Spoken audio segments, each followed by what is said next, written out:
All right, thank you so much for watching this recording. Welcome to our English 10 class today. I know it is a little bit different than usual because we're not in an actual live session, but I appreciate you taking the time to watch this video today. It is going to be helpful because we are going to be talking about the revision process for your personal narrative. As always, this session will be recorded for learning purposes. Learning purposes include a lesson review for students who are absent, students who want to review for a test, and will be distributed for learning purposes. And our theme, this is my time. Excellence is not an act, but a habit. This is my time to work hard, to learn, to achieve, to grow, to prepare, and to have joy in my accomplishments. This is AZVA in pursuit of excellence, and my time is now. All right, our objectives for today. Together, students will be introduced to and go over the differences between revision and proofreading for their personal narratives. Students will demonstrate understanding by practicing revision and proofreading on paragraph examples. All right, so we're going to go ahead and quickly go over the personal narrative directions. If you were not here on Monday, it's good that you are here today because we are going to go over the directions again. So over the next several lessons, you'll be writing a personal narrative about a challenging experience that you faced in real life. This is really big. A lot of you guys have had questions, or I've even started grading, that some of these are not about a challenging experience or they're not about real life. Now, a challenging experience doesn't have to be something as huge as your grandmother passing away. It could be something as simple as you forgot your lunch on your way on a long road trip. But we should still see some type of conflict there. It also needs to be realistic. Also, if you're putting anything in your story that may show me that you've been hurt in the past or that you're planning on hurting yourself, I do have to report that. So make sure when you are writing, you keep that in mind. Alright, so some requirements for your narrative arc. The text should be 500 to 750 words long. Write from the first person point of view. That's using those I, me, my. You'll be the main character. Include one or two other important characters who participated. Organize the events in chronological order, reflecting the order of a plot arc. So your exposition, your complicating incident, your rising action, your climax, and your falling action. Describe people, places, and events clearly and in detail using vivid words. Include dialogue. The final draft will be scored by your teacher using the narrative writing grading rubric. Look at the rubric yourself so you know how your writing will be scored. Alright, so I want you to think about what is revision. So we are talking about the differences of revision and proofreading today. So revision is the act to amend or alter some written or printed work to make corrections or improvements. You're locating problems in your text and correcting them. Proofreading, which is different than revision, will clean up the more minute details such as mechanics and spelling. Make sure your characters, conflict, and plot are consistent, compelling, meaning we want to continue to read, and believable. Like I said, this is a personal narrative about a true time in your life. Read the full narrative before making changes. Don't just stop at a paragraph and change. Read it all the way through. That way you can see how the narrative arc is flowing. You can make notes to the side, but don't just change a second you see it. You want to read it as a full piece first. Cut what's not working, and make sure you're paying attention to that conflict, that challenging time. Proofreading. This is to read in order to make corrections. This is grammar related. So this is your spelling, your punctuation, your sentence structure. Another word for it is editing. Start from the beginning to the end, just like when you are revising something. Read your narrative out loud. You can hear mistakes. Your eyes may not catch it. This is a really great way to proofread because when you are writing either by hand or typing, it makes sense to you in your head, right? Because you have these great ideas flowing. But once you read it out loud, you can catch those little minute details. If you can make a hard copy, that may also help you notice more errors. And make sure you're looking for punctuation, formatting, and spelling. So here's an example of a paragraph that has some revision in it. So the first draft. I was worried about just about everything when I first started rock climbing. I couldn't even find a pair of climbing shoes that fit correctly. I had trouble working with the ropes, pittons, rappelling, everything, but then I realized, hey, I learned it. So this is a very basic, great example of a first draft. So a revised draft, I want you to focus on what they added as I'm reading. Everything about rock climbing scared me at the beginning. On my first day at the rock climbing gym, I couldn't even find a pair of climbing shoes that fit correctly. As the weeks passed, I had trouble working the ropes properly, setting pittons in rock crevices, and rappelling down a rock face. But later I looked back and saw that the skills that once gave me trouble no longer did. And I began to know that next time a task gave me trouble, I'd master it.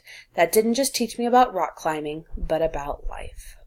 So this author added a ton of extra information, gave us a little bit more descriptions when talking about what they were struggling with, talked a little bit more about a timeline, talked about how weeks were passing, and it even gave us kind of a moral at the end. So in just one paragraph, we got a lot more information about the character and about the character's experience than in the first draft. So this would be an example of revision. All right, proofreading. So as I read this, I want you to focus on some of those proofreading things. So think about grammar, think about sentence structure. My neighbor has a catering business. When people have parties at their homes, my neighbor cooks for them. She is a fabulous cook. Many customers contact her before they have a party. She asks them a lot of questions about the upcoming event. She finds out how many people will be there. Then her and the customer decides on a menu. My neighbor hires servers to serve the food and to wait on people. She usually cooks the meals in her own home because sometimes people ask her to prepare the food in their house. She enjoys to do the work in her catering business, and she's really good at all parts of the job. So proofreading would be finding those mistakes in grammar. So we see that she is not capitalized. The word a lot is not spelled correctly. We need that space between the A and the L. Then her and the customer decide on a menu. So that is the wrong way to structure that sentence. Food and to wait on the people. Weight is spelled correctly if you're talking about a person's weight or mass, but it's not talking about waiting as in serving people. Because and preparing, once again, this is how sentence fluency, it doesn't really flow together, as well as the to do the working. So as I was reading out loud, I caught some of those mistakes, whereas if we were just reading this on paper, it may not seem as terrible. So that's why it's another great idea to read out loud. Technology is a tool for all types of writing. So you have the benefit as being an online student to use the internet, right? All the time. Use that as help. Use the internet for research. You can take notes digitally on the computer. Use word processing programs to write if you need that kind of extra help. Use presentation software. Use discussion boards. We do that in class already. Blogs and shared documents. All of these are helpful if you need to get some of that extra help for writing. All right, so a checklist as you're proofreading and revising your personal narrative. Did you reread your first draft? Incorporate any peer feedback. In our honors class, you are required to get that peer feedback. In our standard class, you're not. But that doesn't hurt for those of you who don't have to do the peer feedback to find a friend to get some of that extra help. Or even maybe a family member or a friend that doesn't go to the school to kind of read over your personal narrative.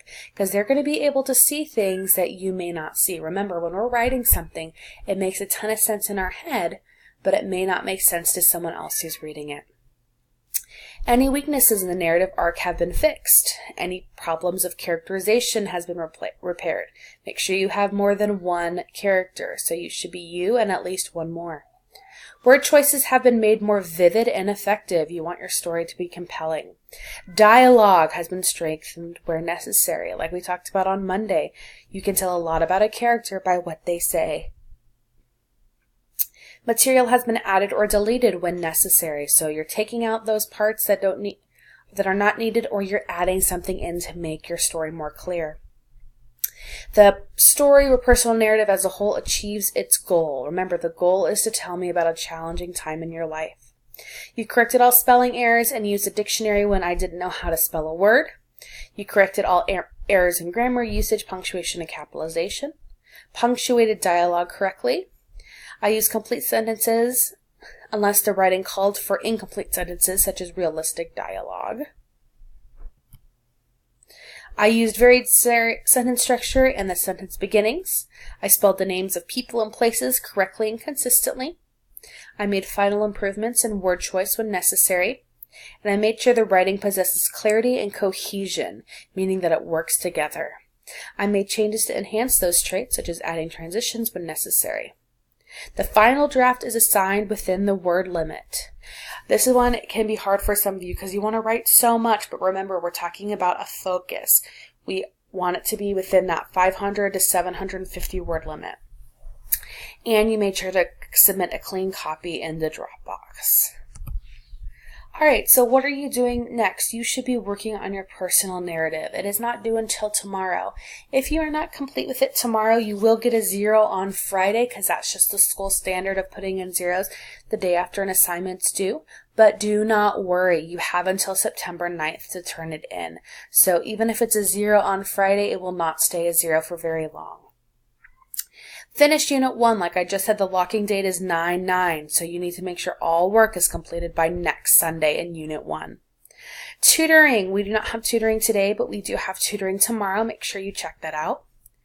Extra credit, there is extra credit in the announcement, so if you want to add a couple more bonus points to your coursework, check that out, and we don't have any school on Monday. Alright guys, thank you so much for watching this recording. I hope you have a wonderful day.